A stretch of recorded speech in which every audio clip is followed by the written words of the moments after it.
कभी सोचा है कि 3 घंटे की फिल्म की एक एक लाइन तुम्हें सालों तक याद रहती है, लेकिन किताब का एक पेज तुम्हें 3 दिन भी याद नहीं रहता? ऐसा क्यों है? इसका कारण एक साइंटिफिक धोखा जिसे हम कहते हैं इल्यूजन ऑफ कॉम्पिटेंस।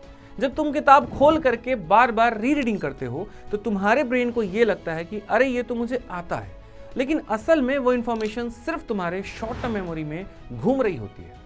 ब्रेन ने उससे याद करने के लिए कोई मेहनत ही नहीं की है, तो वो याद कैसे रहेगा? एग्जाम में जब जैसे किताब बंद होती है, तुम्हारे सामने क्वेश्चन आता है तो तुम्हारा दिमाग एकदम ब्लैंक हो जाता है। तो भाई बात करते हैं यहां पर कि चीजों को जल्दी याद कैसे रखें।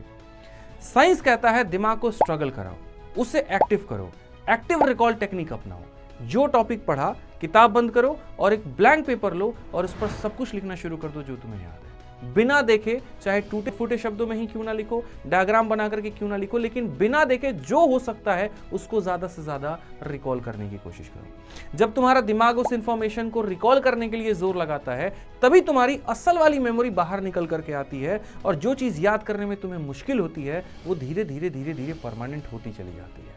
ये री रीडिंग से मुश्किल तो है, लेकिन 10 गुना बेहतर तरीका है चीजों को याद करने का। तो आज ही इसको ट्राई करो और ऐसे ही साइंटिफिक हैक्स के लिए चैनल को सब्सक्राइब करो।